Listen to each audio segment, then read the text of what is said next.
हर हर महादेव, जय भोलेनाथ। नमस्कार, मैं साधना पांडे मार्गदर्शन पे आपका स्वागत करती हूँ। दोस्तों, आज मैं बात कर रही हूँ बहुत ज़्यादा महत्वपूर्ण विषय पे, क्योंकि आप सभी जानते हैं आजकल ये समस्या बहुत ज़्यादा है। आज का वीडियो पूरी तरह से बच्चों के ऊपर है। बच्चे जो कि मम्मी का कहना नहीं मानते, पापा का कहना नहीं मानते, और सबसे बड़ी समस्या, माँ बाप अपना बहुत बड़ा धन फेंक देते हैं बच्चों की पढ़ाई में।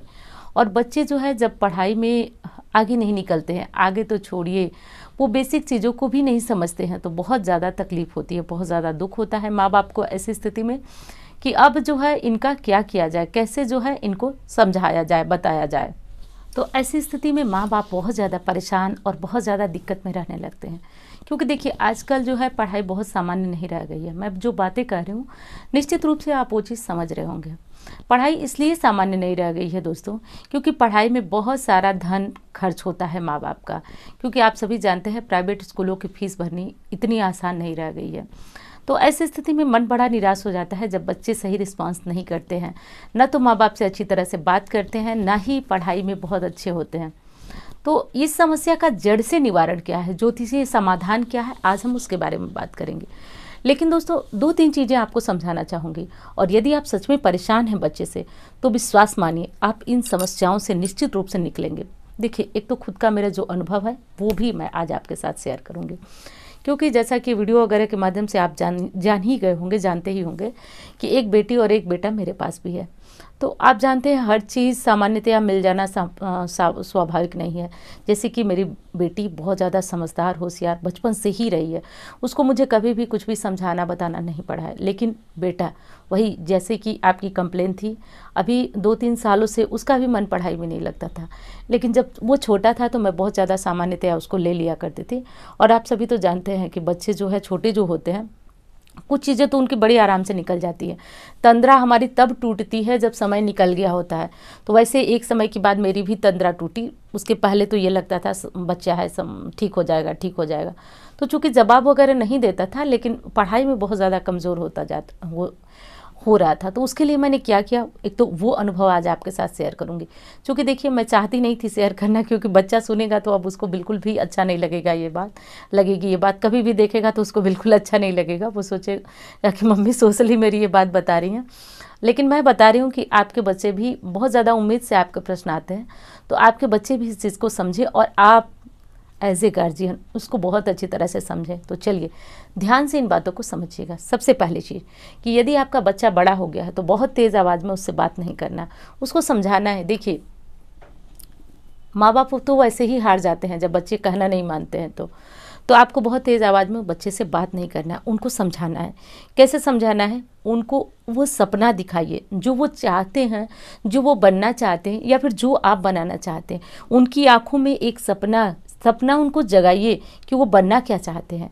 वो सपना जगाइए कि हर किसी का बच्चा कुछ ना कुछ सपना तो देखता है, मैं बड़ा होकर क्या बनूंगा। तो उस सपने को बच्चे को दिखाइए, उसका महत्व समझाइए। पहला काम ये करिए, बहुत महत्वपूर्ण है, बहुत ज़्यादा असर करता है। दूसरा काम आपको क्या करना है?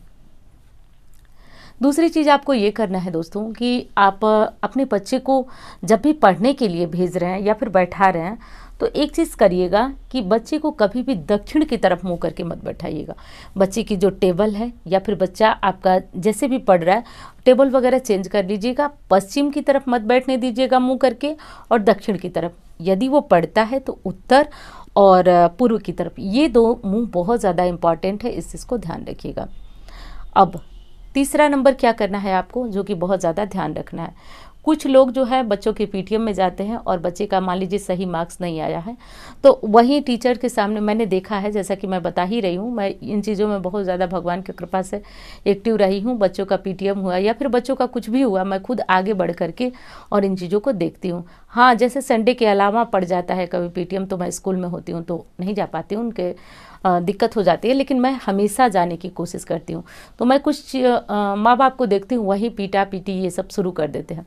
तो देखिए, ऐसा बिल्कुल नहीं होना चाहिए। यदि इस तरह से आप कर रहे हैं ना, तो ये किसी भी स्थिति में सही नहीं है। बच्चों मतलब उनका भी एक समाज होता है, उनकी भी बेइज्जती अच्छी बात नहीं है। आप घर लाइए, उनको समझाइए, वो आपकी भी रिस्पेक्ट करेंगे। और इस तरह से बच्चों का भी मतलब एक लगेगा कि नहीं, माँ बाप मेरे बारे में सोच रहे हैं। तो ऐसा तो बिल्कुल ना करिए, इससे बात बिगड़ती जाती है। तीसरा और जो बहुत ज़्यादा असर किया, उस उपाय की बारे में बात करती हूँ। बच्चे को सबसे पहले तो सुबह जगने के बाद आप सूर्य देव को जल दिलवाइए। चूँकि बच्चे स्कूल जाते हैं तो अन्य दिनों में वो नहाए ना नहाए, लेकिन जब स्कूल जाते हैं तो फटाफट वो जल्दी ही नहा लेते हैं। तो उनसे बोलिए कि 1 लोटा वो जल दे, और शाम के समय आप बच्चों से बोलिए कि बेटा तुम मत नहाओ, कोई दिक्कत नहीं है, शाम को न नहाओ न कपड़े बदलो, तुम बस बैठ करके आंख बंद करके स्वस्ति चालीसा जो है उसकी ऑडियो आप चालू कर दीजिए। बच्चों से बोलिए कि आंख बंद कर तुम बस सुनते रहो, सुनते रहो। और सुनते रहने से ही बच्चों का इतने तेज़ जो है बौद्धिक विकास होता है कि मैं क्या बोलूँ आपको। तो ये काम आप सभी ज़रूर करिए।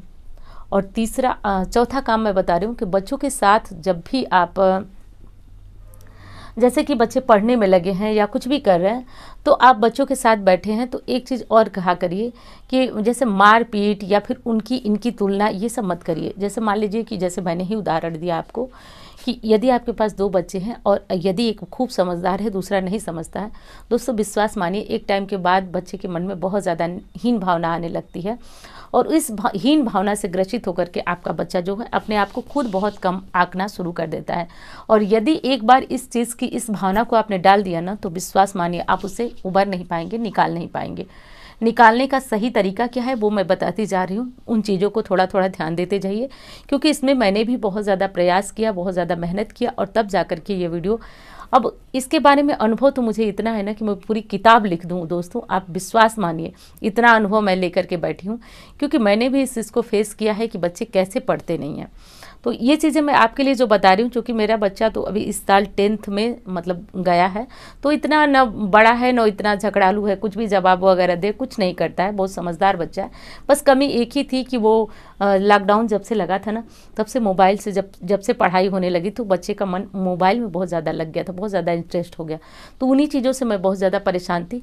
मैं ये चीज़ें जो आपको बता रही हूँ उनमें थोड़ा सा इस तरह से बच्चे के बीच आपका सामंजस्य तो बढ़ेगा ही बढ़ेगा, साथ साथ पढ़ाई में वो कैसे अच्छा होगा, इतना अच्छा होगा कि आप सच में विश्वास मानिए कितना अच्छा होगा, ये आप बताएंगे हमको। तो देखिए मैं कह रही थी कि जब आपका बच्चा जिस कमरे में पढ़ता है उस कमरे में एक कोशिश करिए कि कभी भी वो बेड वगैरह पे बैठ के ना पढ़ें। देखिए बहुत ज़्यादा सामान्यतः विशेषकर सर्दियों में बच्चे गलती करते हैं ना, जहाँ मम्मी सोती हैं या फिर जहाँ उनका बेड है वहाँ बैठ करके कापी किताब बिखरा कर पढ़ना शुरू कर दिए। देखिए थोड़ी थोड़ी बातें बहुत असर करती हैं। बच्चे को सबसे पहले तो उनकी एक अलग टेबल रखिए और उनके ऊपर उनकी चेयर रखिए, वो वहीं बैठकर अपनी पढ़ाई करें। कापी किताबों को इधर उधर कदापि न फेंकें, और एक गलती तो कभी न करें, कापी किताबों को खोल करके कभी न बच्चा सोए। जैसे खोल कर इस तरह से बिखरा करके बच्चे सो जाते हैं, तो यदि ऐसी गलतियां कर देते हैं तो आप खुद उसको मोड़ करके और रखा करें, इस चीज़ का ध्यान रखें। विशेष असर और कौन सी चीज़ों का होता है वो मैं आपको बताने जा रही हूँ। विशेष असर एक और होता है कि आप सबसे पहले तो शुद्ध केसर ले, ऑनलाइन भी मिल जाएगी ऑफलाइन भी मिल जाएगी, और उसको चांदी की कटोरी में, वो चीज़ें तो मैं रखना चाहती थी लेकिन शायद मैं वीडियो में नहीं ला पाई, तो उसको चांदी की कटोरी में खोल करके और उसका बनाइए थोड़ा सा पेस्ट टाइप का, और रोज़ बच्चे को नाभि में, मस्तक पर और नाभि में तिलक करना शुरू करिए। और यदि आपका बच्चा हकलाता है या फिर किसी तरह से बोलने उलने में सही नहीं है तो आप उसके जीभ पर भी एक तिलक कीजिए, 3 तिलक करना शुरू कीजिए। बहुत ज़्यादा मतलब मेडिकल चेंज आता है, आप करके देखिएगा। और रही बात मैं अपने उदाहरण की, तो मैं खुद इस चीज़ से बहुत ज़्यादा हैरान थी, क्योंकि मैं जब नेक्स्ट वाले पीटीएम में गई, जब से मैंने ध्यान देना शुरू किया, क्योंकि देखिए कहीं ना कहीं गलती तो हमारी भी होती है। हम बच्चे को खूब लाड प्यार दुलार में अरे पढ़ लेगा पढ़ लेगा पढ़ लेगा करते करते करते करते और बच्चों की तो वो आदत पड़ जाती है। जैसे कि मेरे बच्चे का एक ही कहना था कि मम्मी कर तो रहा हूँ कर तो रहा हूँ। जब मैं बोलती थी अरे ऐसा कैसे हो गया, देखो ना गड़बड़ हो रहा है, तो मम्मी कर तो रहा हूँ। तो उसके बाद जब मैं उसका कर तो रहा हूँ जब समझ गई कि ये मुझे जो है कर तो रहा हूँ कर रहा है लेकिन इन चीज़ों में लापरवाही कर रहा है, तो उस चीज़ को आप भी ध्यान दीजिए कि बच्चे में दिक्कत क्या है, कहाँ से उसको दूर कीजिए। और मैंने ये सारे उपाय प्रयोग स्वयं में किए हुए हैं, ये सारा आप भी करिए। और जो जो चीज़ों को मैं बताई कदापि उन चीज़ों को, जैसे दक्षिण की तरफ मुँह करके बैठना, ये सब जो है बच्चे का ध्यान रखिए कि बच्चे इस चीज़ का बहुत ज़्यादा ध्यान रखें। बच्चा आपका थोड़ा भी नहीं पढ़ता है, लेकिन एक काम करिए ना, आप सुबह शाम उसको थोड़ा सा पढ़ने को बोलिए ज़रूर। थोड़ा सा थोड़ी थोड़ी देर बैठेगा, थोड़ी थोड़ी देर पढ़ेगा, और वो उसी को पढ़ते पढ़ते धीरे धीरे उसकी पढ़ने की हैबिट बन जाएगी, उस टाइम बैठने की हैबिट बन जाएगी। क्योंकि देखिए बहुत बड़े बच्चों पे तो जैसे कि जो बच्चे 12th के पार हैं या फिर 11th में हैं, 10th के पार हैं, उन बच्चों पे तो शायद ये चीज़ें वर्क ना करें, लेकिन जो बच्चे छोटे हैं और आपसे पढ़ने के लिए बहुत ज़्यादा परेशान, उन पे तो 100% ये काम वर्क करता ही है। और जैसा कि मैं आप खुद का बता रही हूँ, जब मैं नेक्स्ट वाले पीटीएम में गई तो मुझे विश्वास नहीं हुआ दोस्तों। वैसे तो बच्चा बोल रहा था कि मम्मी चलो इस बार खुश होके आओगी, तो हम कहे अच्छा ठीक है चलो देख ही लेते हैं, अब तक तो नहीं हुई।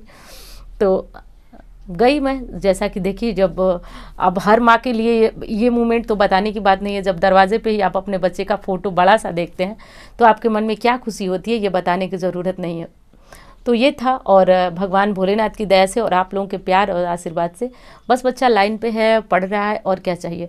सीधे और शरीफ तो दोनों ही बच्चे हैं, उसमें कोई दिक्कत नहीं, भगवान की कृपा से कुछ दिक्कत नहीं है इनमें। बस यही था कि मतलब ये पढ़ेगा नहीं, थोड़ा सा इसके मोबाइल में बहुत ज़्यादा इंटरेस्ट हो गया था, तो बस उन्हीं सब चीज़ों के लिए थोड़ा 2 साल जो लॉकडाउन वाला टाइम था, यूट्यूब पे मैं थी लेकिन उस तरह से वीडियो नहीं बनाते थे, तो वो सारा काम जो है मैंने किया। और वो काम थोड़ा सा मेरा स्ट्रगल वाला था, थोड़ा सा मैं बच्चे से गुस्सा भी हुई, ये सारे काम आप सभी समझ सकते हैं।